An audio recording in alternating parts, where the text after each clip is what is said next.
It was the day before Kipper's birthday. He was busy with his paints making party invitations. In large letters he painted, "Please come to my birthday party, tomorrow at 12 o'clock. Don't be late." He hung them up to dry and set about making a cake.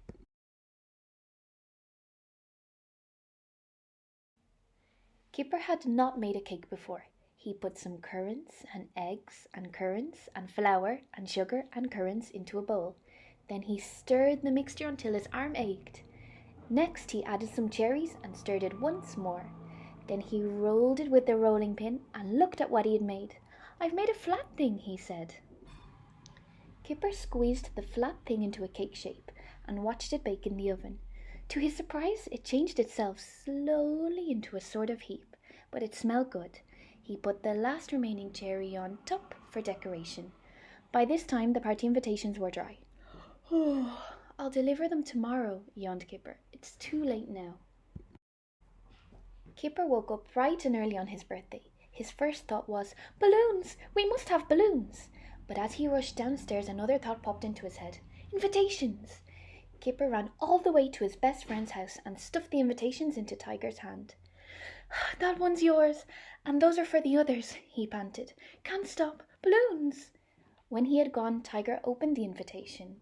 "Please come to my birthday party tomorrow at 12 o'clock. Don't be late."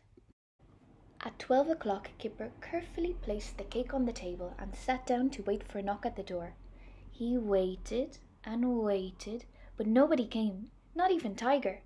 The cake smelled good and Kipper began to feel hungry. At 1 o'clock, he ate the cherry from the top.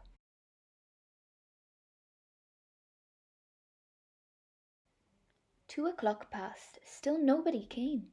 Kipper pulled off a large piece of cake and broke it open to see if there was a cherry inside. There were two. He ate them both and began to feel better. By 5 o'clock, there were no more cherries to be found. Kipper stretched out on the table, feeling very full and very sleepy.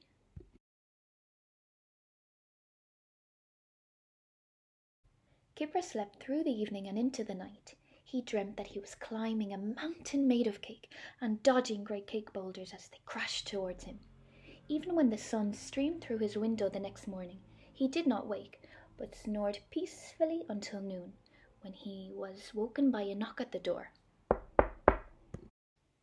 His friends had come. "Happy birthday, Kipper," said Jake. "Happy birthday, Kipper," said Holly. "And many happy returns," said Tiger.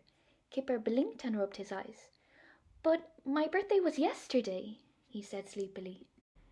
They looked at the invitation. "Please come to my birthday party tomorrow at 12 o'clock. Don't be late." Kipper looked puzzled. "So my birthday is not until tomorrow?"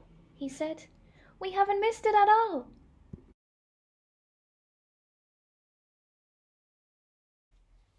No, said Tiger. "Your birthday must have been tomorrow, the day before yesterday." Kipper looked puzzled again. Tiger went on. "So yesterday it would have been today, but today it was yesterday. Do you see?" Kipper did not see. His brain was beginning to ache, so he said, "Cake, anyone?" And then he remembered that he had eaten it all. "Never mind," said Tiger.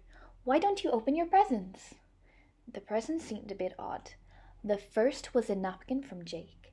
The second was some candles from Holly. "Very useful," said Kipper, trying not to look disappointed. But the third was the most useful of all.